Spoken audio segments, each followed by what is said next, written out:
Thank you so much for inviting me to be here. It is so exciting to see so many master cyclers in the room, and also just congratulations on a really successful event. I kept hearing people say, how do I get into that thing? So congratulations. This is very a simple presentation, and in fact, after the last presentation, I'm like, oh, some of my solution suggestions, just do what they do. They got it down. So I was asked to, this is often a question: how do we deal with being able to bring our own container when the laws are? How can we navigate the laws that are there? And so I'm going to kind of go into, what is the problem? When you cannot bring your own, and when you can bring your own, and then looking at some ways that some businesses have kind of done the work around a bit, and some things that we can do as well. It's really just a few slides so that we can also, if there's Q&A. I feel like you all know much of this slide, but I just really want to emphasize, I actually am super impressed with Washington County's Facebook page these days. The solid waste and recycling, if you're wanting your basics, they keep putting some, once every 4 or 5 days, there's some back to basics information on recycling, and they just threw this up. I loved it. It was take away equals throw away, and they had this image, and pretty much that's it. There's just really not options for a recovering material when you're taking something out, and there were a few when we could take some things to the depots, but there was all of these things were not allowed curbside, and a lot of times the people will come up with all sorts of alternative options with biodegradable or eating it. Okay, so the whole entire point of recovering material is to avoid going out and getting natural resources, unless you are going to eat that instead of eating something for food. I don't think eating your fork is really a sustainable choice.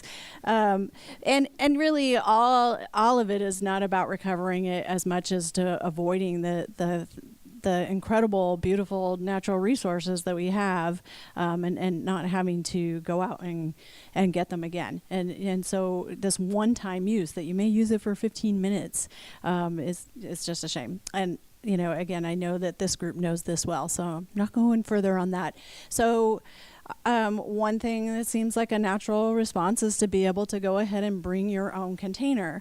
But there are laws that do sometimes make it so that we can't do that. And the laws are actually here in Multnomah County are food handling laws. And so if you are bringing your own container in some situations, you are actually asking that business to put their food handler permit in jeopardy. And that Multnomah County law is based on a state law, which is based on the U.S. law. So trying to change that may actually not be a good idea because of health reasons, and also would be really hard to do, and there's bigger fish to fry than this. So trying to take on national law may not be the thing that we want to do. So what are the things that you cannot do when are the situations when you cannot bring your own container?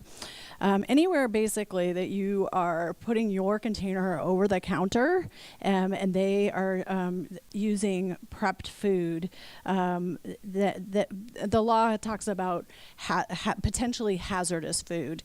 Anything that has to be protected by heat or cooling, then it's probably falls under that category. It's pretty wonky what the law says is not allowed, but pretty much anything that's been prepared is going to fall under that. So in a deli situation, in takeaway situations, and at food carts, which are all places that, I was doing it for a long time, is bringing my own container. And a lot of times businesses were like, cool, and they were doing it and they thought it was great. But a lot of them are starting to realize that this may be a problem for their business. And I don't want to put these great local businesses at harm either. So where can we do it? There are some situations that you can do it. One of them is after you've gotten your meal and you didn't finish it all. And so I do always bring my own container to places where I know they give me too much food. And in fact, I cut it in half and put it away before I start to eat, so I don't eat too much either. It's a really great technique on both sides for me. Liquids are okay. I'm not sure I understand why, like if you have a latte, that it's not a potentially hazardous, but it's okay. You can refill a container if it's a liquid. And also things that don't have to be protected by heat or cold. So grains, dry goods, bulk department is where I bring my own containers, and so those are great ways to reduce one-time use is by taking your containers to these places. So what can businesses do? I was suggesting that you train staff to ask if you're in a situation where you have some people going to go and some sitting and staying. Just the simple, is this for here to go, and giving them a durable option if they are staying. But this slide is nothing compared to what you all are doing. But there's many more things you heard just now that is way more impressive. And I didn't even know we were going to be sponsored by GoBox, but GoBox is a really great option if you're living in the areas where GoBox is around. It's quick, easy. There's an app for it. It's super easy to do. New Seasons. So some businesses could decide to start doing more partners. New Seasons has decided to do that in their deli as well. And so even in places that aren't as obvious, like carts, are starting to partner with GoBox. And I think it's a really great option. And in fact, I think is maybe, if you look at the full life cycle analysis, is probably a better option than some durables, because it's really lightweight, uses less material to make it, which is what we're talking about when we talk reduce. The airport for a number of years in their food court has been doing the here to go question and using durables in their court. But they also have a number of food carts and are now doing they did a pilot this last spring to see if it was possible to also do a durable dish in their food cart. And they did all this. These guys are super into really measuring it and seeing what the results are and deciding what to do. So they did some really great numbers to show that it's more than worthwhile. And again, just as we heard in the last presentation, 100% of the people who used the durables option were happy with being able to do that. And so it actually is customer friendly to go that option. But you can see it really not only reduced the use of material, but actually reduced waste in food, which surprised them. And I had to do a shout out for Forest Grove Farmers Market. There's actually a number of farmers markets in the region that are using durables, and then finding some place local that can do the dishes afterwards. Even in a fairly mobile setting like a farmers market, there are ways that with people who are willing to put the energy into it can do durables. And that's one thing that I think events are a place where we have a lot of, it's not really takeaway. You're actually eating it there, but it's a lot of one-time use materials.